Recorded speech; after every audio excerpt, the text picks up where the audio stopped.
I can do Monday, but you can't do Monday. Well, here's the thing, when's the city commission meeting, 6:30? 6:30. So if we could keep it to a strict hour, I could do it that Monday and just come to the commission meeting after. Okay. Can we We're do, talking does that make about sense? I think that's doable. I think that's doable, yeah. Okay. Okay, so I'll send out an email the 5th at 5:30. Okay, oh, I'm sorry. All right, calling the meeting to order, roll call. Aye. You have before you the agenda for July 24th. Is there a motion to approve? I move we approve the agenda. Second. So there's been moved and supported. Any discussion? Hearing none, all those in favor say aye. Aye. Those opposed say nay. Motion carries. Public comments. Anyone here that would like to make public comment? Hearing none, moving on to the consent agenda. You have in the consent agenda the minutes from June 26th and the treasurer's report, which includes the balance sheet and the current budget, which actually ended on June 30th. I did have a question on the budget. If I could just ask that before we do anything with it. Actually, I had two questions. I don't remember why we did this, and I just wanted, and we didn't actually utilize the money, but under expenses, we had adjusted the budget to go from 1,500 under CBD beautification to 8,000, but we didn't actually utilize, we utilized $1,483. I don't remember, why did we modify that? Was that to redo additional pergolas? Was that something that we were doing like a couple at a time, if I remember right from last year? Yeah, part of that was for, you're right, for the update of the cupolas and the planter upgrades. We had committed through our fund development or annual giving campaign that we did last year during the holidays to support that project, and then that built off of the vibrancy. So they just haven't done the work yet? No, that number is how much we've spent to date. It says activity through June Balance 30th. as of 79309, that's what. Oh, we've that's spent the year-to-date. monthly amount that we've actually expended, not the year-to-date. So we Okay, have spent that. and paid Okay. that. okay, and then the other question was, did the property insurance go up because it went from 4,000 and then we upped it to 5,470? Was that because of just the change in location on, well, it wouldn't be why you moving over to the other office, right? I just wondered why it went up by $1,400. I don't remember that either. They keep updating it to bring it up to current values, and I questioned that with the clerk's office, who's in charge of the city insurance. And the last 2 years, they said they've upped all our properties to current values, so we've had major increases the last 2 years. Okay, that What seems are like a we huge insuring amount. on that? What are we insuring on that? The gallery, the Oh, okay, Oh, I thought it was Jim's office. all right. DA No, that makes sense. office, art, I'll insure you for clock, that much. It just, yeah. Pocket park mainly. No, I was just thinking of the office contents. Yeah, and I'm just 1,400 just seemed a lot. Okay, that was the only questions I had. So, any other questions on the minutes or the treasurer's report? Is there a motion to approve the consent agenda? So, Support. It's been moved and supported. All those in favor say aye. Aye. Those opposed say nay. Motion carries. The executive committee did not meet this month, but we are actually planning on meeting in August to continue our discussions on the DDA development plan. So committee reports, outreach committee. Outreach did meet and started looking at a volunteer sponsorship recognition event. That was the main topic of discussion, looking at days, times for that, and then I actually have that further down in our agenda to talk about a little bit more. That was the main subject. All right, business development committee. we had another interesting meeting this month, and I think, Jim, you can fill in the blanks, or maybe that's the new business tip thing, I'm not sure, but it kind of revolved around the fact that to get some MEDC grants these days, they're asking the city and or the DDA or somebody local to have skin in the game before they approve any grants. And the one in particular that was on the table is for Tom LaMagna, the old opera building downtown there. And Jim will get into this a little later, but basically, we need to decide how we can put some money into, so I'm just kind of leading up to Jim's new business thing. But Yeah, and we'll touch base on that a little bit more when we get to it under new business, but it's basically, it's a way to incentivize new development within the downtown, utilizing new legislation that was just approved at the state level last year. Okay. Placemaking committee. With from state historic, what was it? Schreiber, isn't it? Schreiber, yeah, sorry, Haley Yeah, Schreiber from the Schreiber, I State don't know. Historic Preservation Office. Also joined by Josh Prushik from Michigan Main Street. Haley is the new specialist, regional specialist for SHPO, to look at and get a little bit more information on historic districts, historic designation, difference between just a federal listing and local listing. Talking a little bit more about certified local government program as well. So we spent about an hour kind of going through that. Haley did a good job kind of going through the process and what that would involve. I did include a flyer in your packet, or a one pager in your packet, just on the difference between federal listing for historic preservation versus a local district. So the committee will meet again next month, and that kind of gives them a month to kind of digest all that information, come up with any questions they might have, and then that will be the focus of our August meeting as well.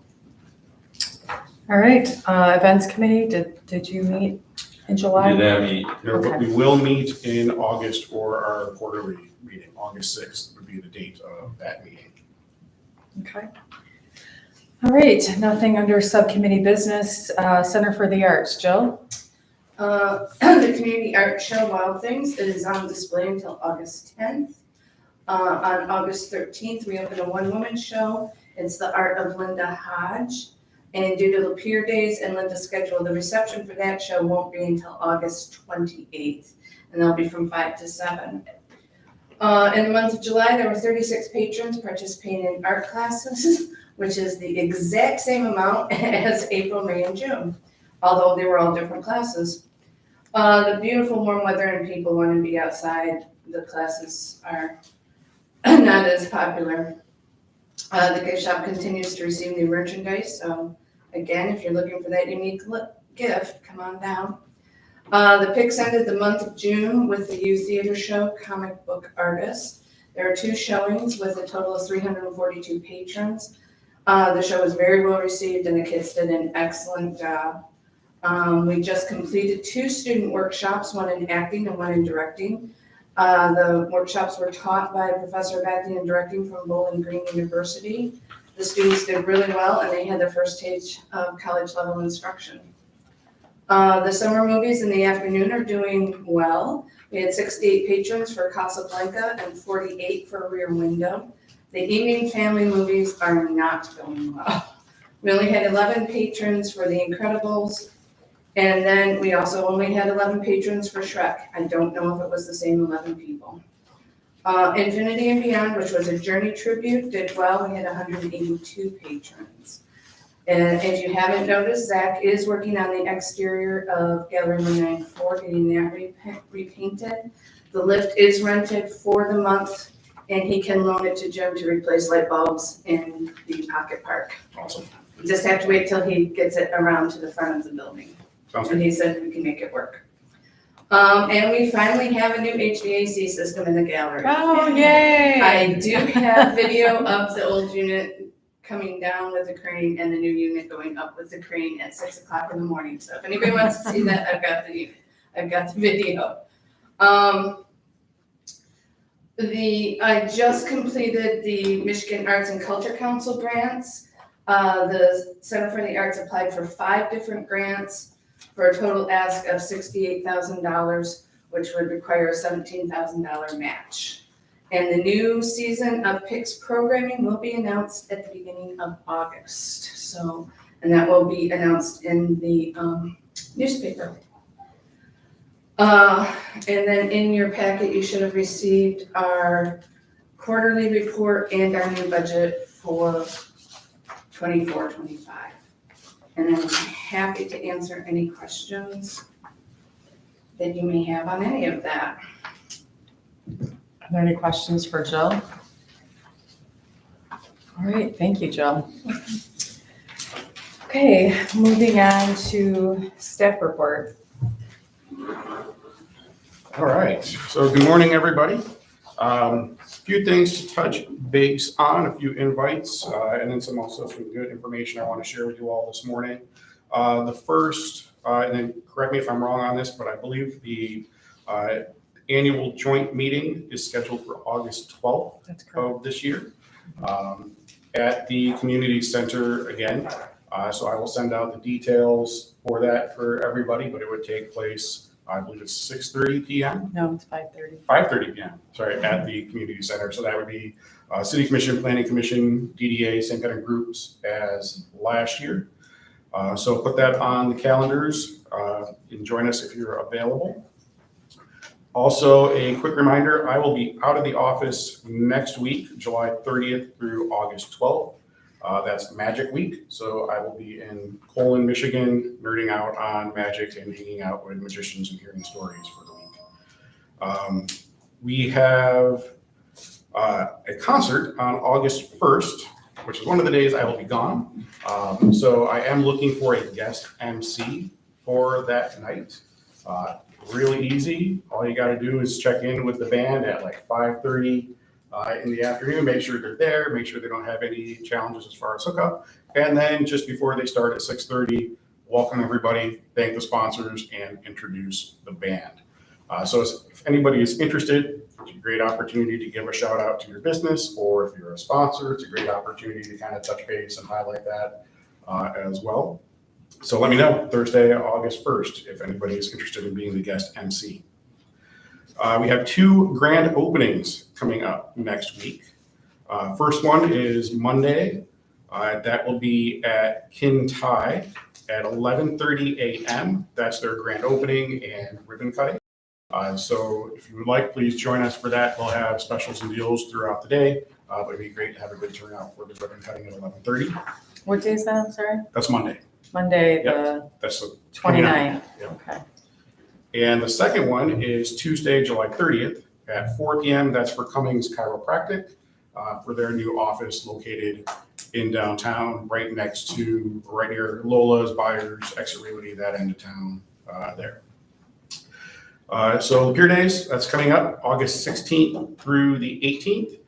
So over the course of the next several weeks, I'll be doing similar to what I did last year and kind of going around and doing a shop local, dine local, experience local campaign, videos, social media posts, etc., leading up to the day, just to remind people that you're down here, check out what we have to offer. I did that last year and it seemed to go over pretty well. So my plan is to build on that and keep doing that for this year. We also, it's in your packet, got our updated visitor report from Michigan Main Street. This is the final report, so I will be getting some high resolution, good copies printed for us that we can distribute. We'll be putting together some social media campaigns to highlight these numbers.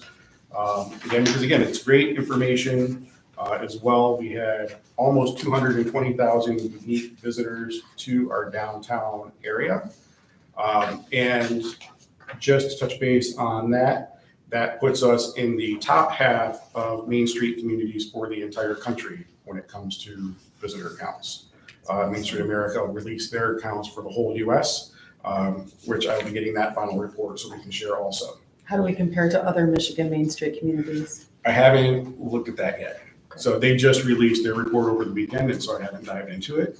But I do want to look at that, compare us to other Michigan Main Street communities. But we also want to look at Michigan Main Street communities as a whole, so that we can demonstrate the overall value of Main Street when it comes to, say, tourism and visiting and supporting Michigan downtowns.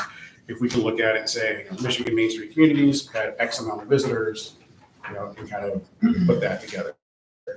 Also, It's not in your report because it's just a series of Excel documents, but they did send us the visitor counts for all 365 days of the year. So with that, in addition to what's in your report, which touch base is on the top 4 busiest days and the top 4 slowest days, we can now look at all 365 days and then compare that to days that we had events and give us an idea of how we did as far as events count go. What I would also like to do now that I have those numbers is look at, say, like every Monday that we had a car cruise, compare it to Mondays we didn't have a car cruise. Look at Thursdays that we had concerts and compare it to Thursdays that we didn't have concerts. Fridays with bike night compared to Fridays without bike night, and kind of really get an idea of, we're thinking these events are bringing traffic, so let's kind of get an idea, are they enhancing the traffic count to the downtown, and kind of really giving us a good look at that. I mentioned Lapeer Days. That particular event coming up, that was the busiest day of the year, busiest weekend of the year. In total, for those 3 days, it brought 54,273 people to the downtown, which isn't bad at all. And part of that marketing, even to our local business community, is you have 54,000 people down here. Think about how you get a small portion of that through your doors into your business and shopping local. They also provided all the visitor counts for the US. So the previous report and what's touch base in the highlight report is just the state of Michigan, but now we have the numbers for all of the US. So we know that we had visitors from 47 states plus Washington, D.C., which is fantastic. We know that Florida was the #1 state that we had visitors from, but we also had high traffic counts from Indiana, Ohio, Tennessee, Texas. Those were the top 5. So again, good numbers to know and kind of things on that. Also, Michigan Main Street will be doing their annual Pulse Poll. So every 2 years, they do an updated with our downtowns. So for Lapeer, it looks at days of the week, times of the day that people would like to see things happening. It looks at where the community is going as far as restaurants, retail. It looks at what they want to see, where we're falling short, things like that. So it's really a good comprehensive report. In the past, Lapeer has been one of the best communities as far as getting participation. We've come close to 1,000 participants taking that survey the last few times we've done it. We've never broken 1,000. I would love to do that this year. So I will be making sure everybody sees that and knows when that's going to go live so that we can all share it through our various social media channels, public channels, whatever it might be, so that we can get the maximum amount of feedback. Because the more feedback we get, the better it is for us. So I think that's it for today. Any questions? All right, moving on to new business. First topic is TIP capture incentives. So Tim touched base on this a little bit, and this was the main topic at the Business Development Committee meeting. So late last year, the state of Michigan passed new legislation that allows brownfields to utilize a new housing TIF incentive.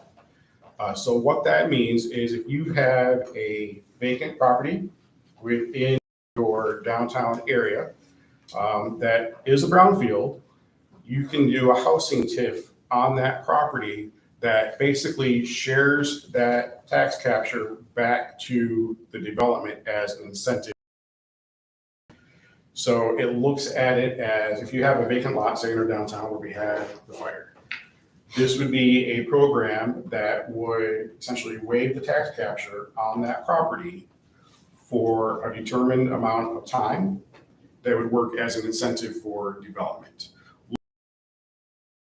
Incentives, the cost of construction right now is a thing that could make or break projects happening. Looking at a area that just doesn't get developed because of the cost. There are requirements for it that has to support housing. There's preference for mixed use. So some of the areas, one of the areas we have downtown, the fire site in particular, is a prime opportunity for rezone to a brownfield shortly after from the demolition. So it could potentially qualify. We have a great development in the works that hopefully we'll be able to share with you hopefully next month. But the recommendation for this committee from the Business Development Committee, looking at what's been done in other towns that have started to use, is to waive capture just on that property for up to 25 years. So far, the communities that have done this have been around that 20 to 25 year range. Only been a handful because, like I said, it's new. But this is something that the state is looking at as an incentive and a way to support projects. Because if they're going to invest money to support a project, they want to see that the community is also going to support that project as well. And the way to look at it is right now, it's empty land. We are not capturing anything on it. So development is not only going to bring up the value of that particular property, but it will also bring up and support the entire downtown area by creating, a more vibrant community, which in return generates more tax capture for the DDA, for the city, for the county, across the board, increases jobs. So there's a lot of benefits to that. So the recommendation, as I said, from that committee is for the DDA to look at waiving the tax capture to support that project for up to 25 years. So just to clarify, it's not the current tax value that we would not be capturing. That would still be in place. It's just the improved tax value going forward for a certain number of years. And so this is up to 25 years, meaning when there is a particular project that comes, we can determine the number of years that we're going to agree not to capture, or we're saying up to 25 years, right? Yeah, and so what they're going to be doing, or actually what they're actively doing right now, is working on a pro forma that is looking at the numbers and where's the gap for development, what's the final cost projected to be. So it kind of gives us an idea of what is needed to support that project.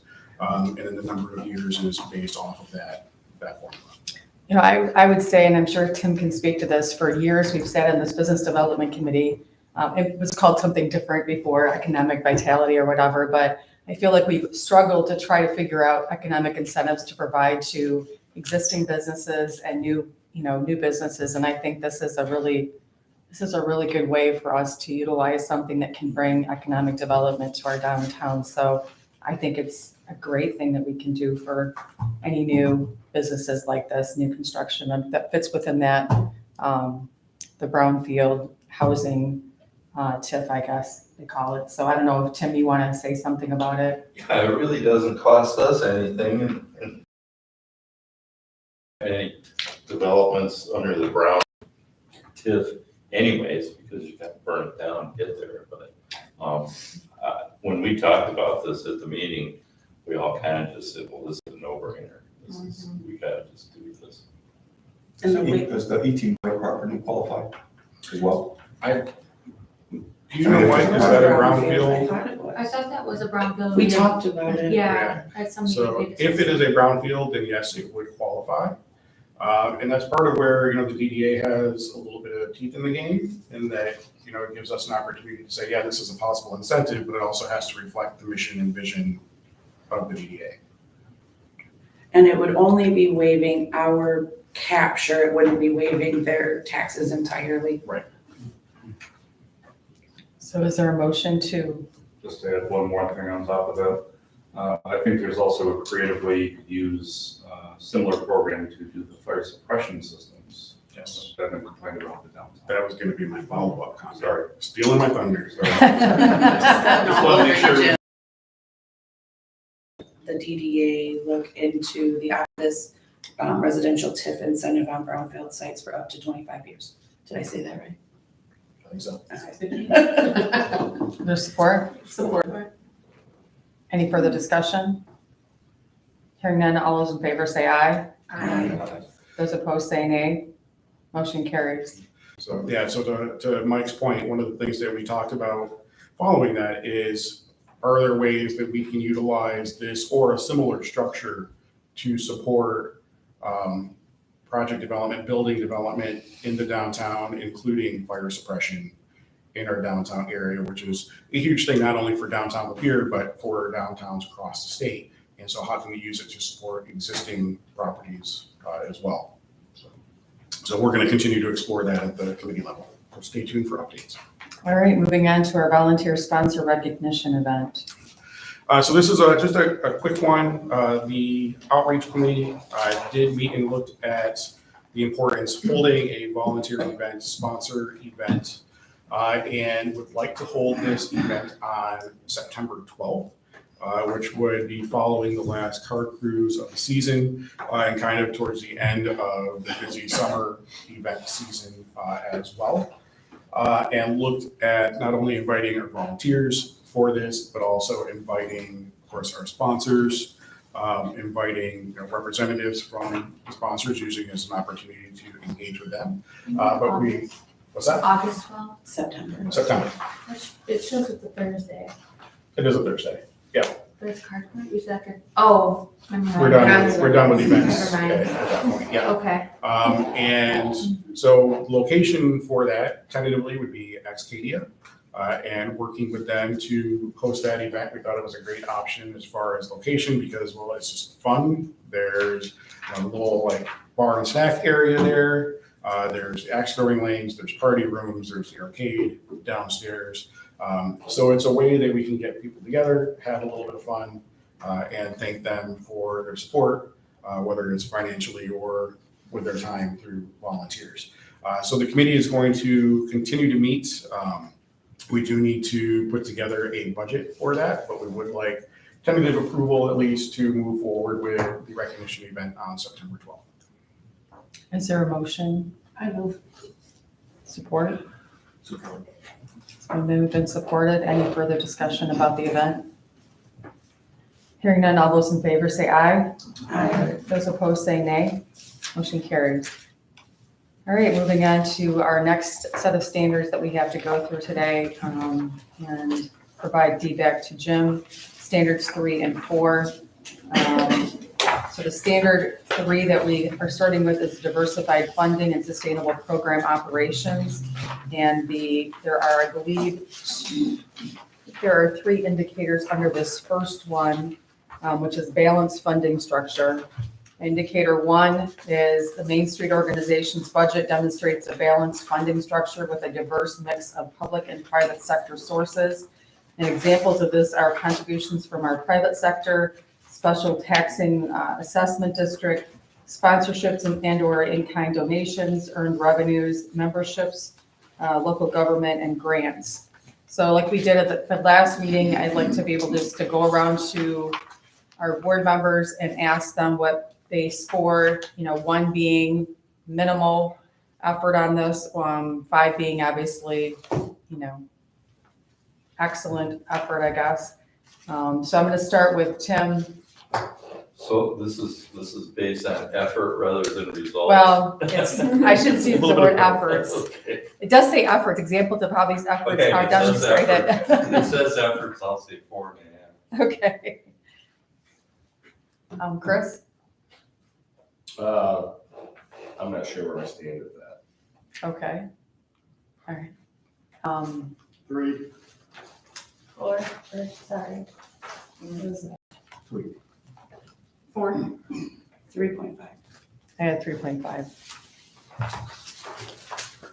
Okay, indicator 2, the private sector is investing in the district's revitalization efforts and the Main Street program. Examples of how these efforts are demonstrated include fundraising activities, Main Street program earned incomes such as rents, merchandise sales, investor programs, income services, and a special tax self-assessment mechanism approved by district property and or business owners.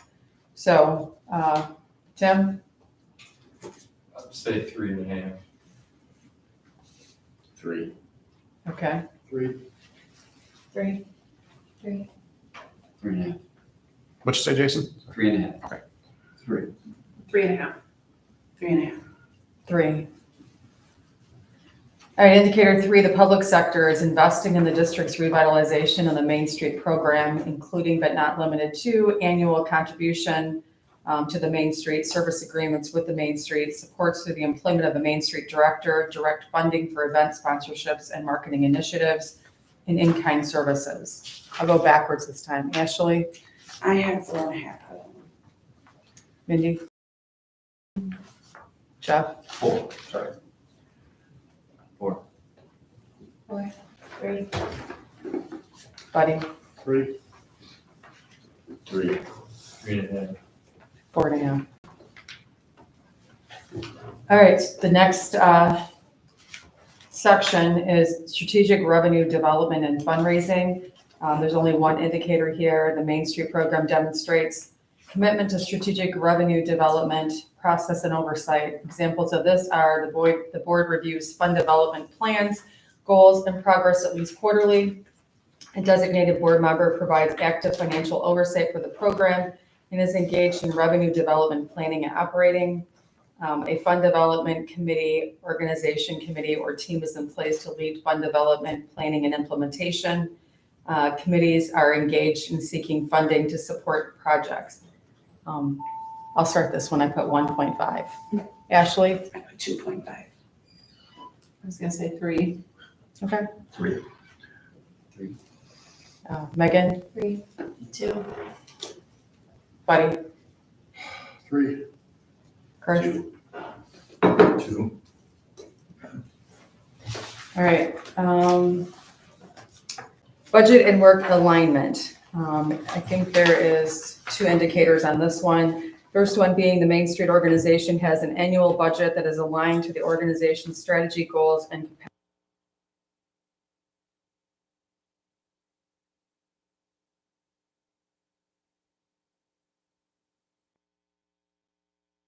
sources. And those are those examples. So, Tim, do you want to start? 4.5. Chris? I'm sorry? 4. 4. 4. Elizabeth? Okay, 3, I guess. I thought 2, but I'll say 3. I put 4.5. What was that, Megan? She said 4.5. Sorry. Jason? 4.5. 4. 4. I said 5. Okay, second indicator, the Main Street program exhibits commitment to a budget that effectively covers operational and programming goals. Examples of these are covering operational expenses, including program personnel, office administration, financial management activities, and travel expenses for professional development, and covering programming relating to each point of the Main Street approach are 4 categories. Okay, Ashley? I have 5 for that one. Mindy? 4. Jeff? 4.5. Jason? 4. 4. 4.5. I said 5. All right, our last category is standard 3 is financial management and best practices. Indicator 1, there's 2 of them here, is the Main Street organization demonstrates sound financial management outlined by processes and procedures. Examples are financial tracking system and reporting practices are in place. 2, the organization's monthly financial statements are reviewed by the treasurer, CFO, or equivalent. The organization has a third financial professional compile and reconcile monthly financial statements, and the organization has a third-party financial professional review, reconcile, and/or audit the program's finances at least at a minimum of every 2 years. Can I ask, only because I don't really do much with the financial portion of it, do we do C and D? Do we have a third party? Yes. Okay. So, do you want to start, Ashley? I'll go with 4.5. 4. 4. 5. Buddy? 4. 4.5. I said 5. All right, indicator 2, the Main Street organization's financial management has clear leadership and oversight. Examples are leadership roles and responsibilities relating to budgeting, fund development, and financial reporting are clearly outlined through board commitment and/or treasurer job descriptions, which I would think would be in our bylaws, but maybe not. The Main Street, and two, the Main Street Board of Directors conducts monthly reviews of the organization's finances to ensure appropriate accountability and alignment with programming. I guess, Tim, do you want to start? 4. Sorry, Chris? 4. Buddy? 5. I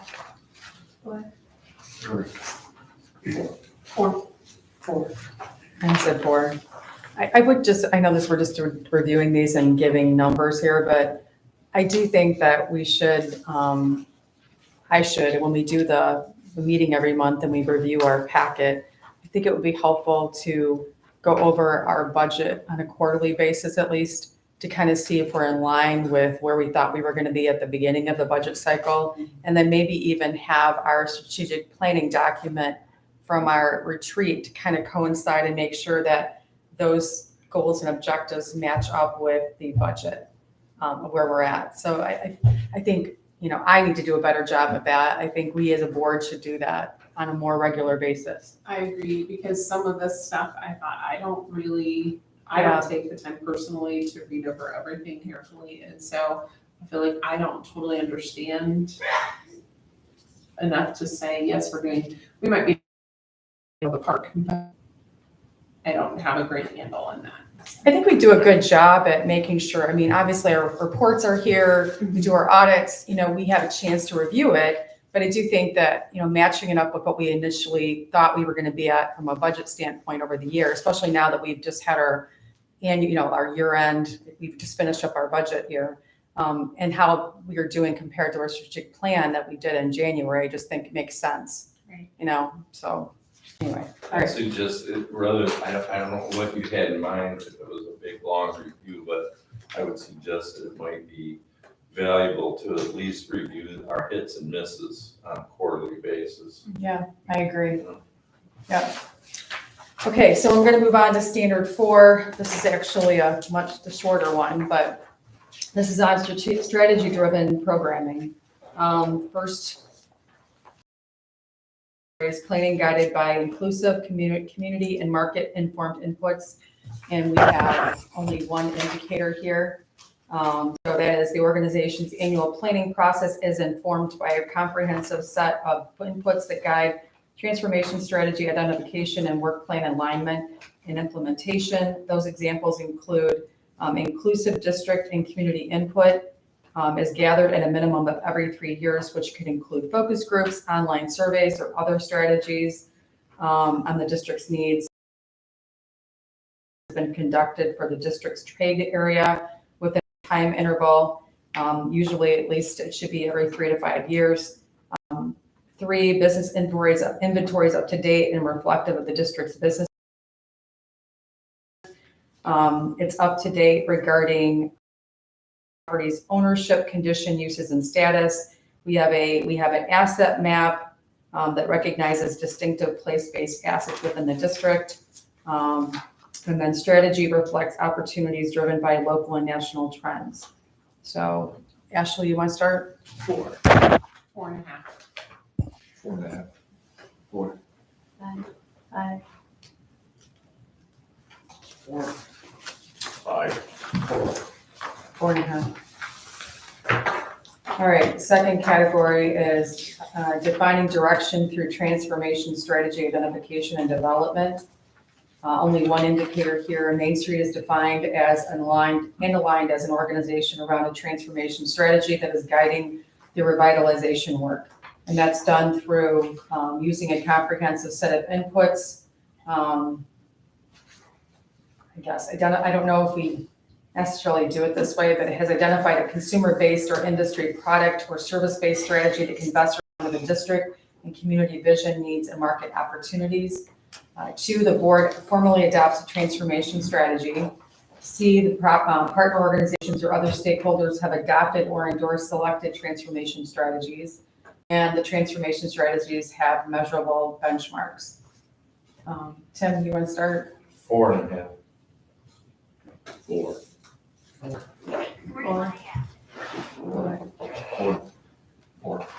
4. 4. 3. I apologize, everybody had to leave. Okay. Thanks, buddy. All right, last one, strategy aligned comprehensive work planning and implementation across all 4 points. The Main Street Board conducts an annual strategy-driven work planning process with volunteer committees to guide the organization's programming. Ways we've done this are board outlines priorities or goals that guide volunteer committees in identifying initiatives, projects, and activities to be approved in annual work plan. 2, project events or initiatives are aligned with selected transformation strategies. C, the transformation strategies are reflected comprehensively across all 4 points. D, the 4th one is work plans include written action plans for critical projects that outline specific tasks, timeline, budget, volunteer hours, who's responsible, etc. And lastly, annual fund development goals and allocations are guided by the transformation strategy. Ashley? 4. 4. 3.5. 4. 3. 3. 4. Okay, 3. Okay, got 2/3 of our assessment, which is good. So next month we should be able to finish it, right? Which is our deadline. Okay, so I think that completes our new business. We have no old business. Are there any board member comments? I'll just make a quick comment for those of you that didn't make Porch Fest this past Saturday. It was pretty successful, and I think what's kind of remarkable about it is all the comments on Facebook, which was there at least a couple hundred, there was not one single negative comment. There was a couple of good suggestions and constructive criticism, but absolutely no negative comments, which That's amazing. success It's in amazing. itself. First place they go. I heard employees, Tim, at Stonegate talking about the event and how much fun it was. Okay, thank Yeah. you. We had a person that sent in a sound off it, was in town visiting from Jackson, Michigan, and was just amazed by it. really I Yeah. didn't see that. Yeah, I spoke to someone who was here from Florida. She has family here and she's planning on moving up in the next couple of years. And she was really, really excited just based on like the sense of community and seeing everybody in the involvement. So I thought that was a really good introduction. Like her kids live here, she visits here, but she just happened to be downtown during it and she was kind of blown away. So very, very cool and That's great impression. Anybody else that has a board member comment? I just want to indicate, I know that Jim touched on this, but the joint board meeting that we've been invited to at the city on August 12th, I think is really important. There's been, I serve on 2 of those other boards, and I think that, everything that each of the boards, or the commissions do, like, have kind of impact or directly relate to other things that the other boards and or commissions are doing. So I think our being there and not only listening to what other commissions and our boards are doing, and likewise they're listening to what we do, I think it just makes us a better community to kind of hear each other out. So I do think it's really important that if you can be there on August 12th at 5:30 at the rec center, it would make it a much better event. So anyway, that's all I have. All right, we don't have any correspondence, and so is there a motion to adjourn? I move we adjourn. All right. Can I have these tax returns for you?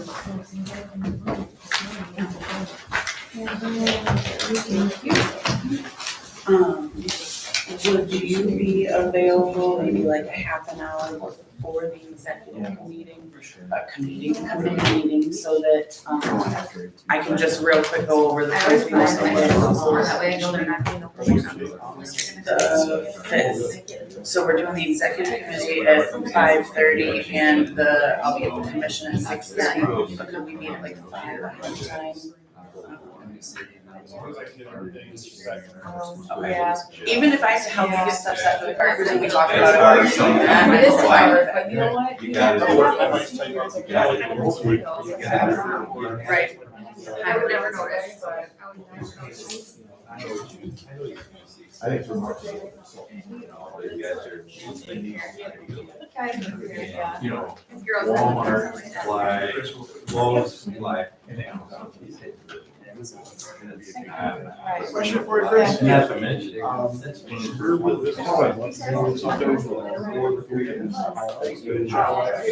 We got a lot of discussion.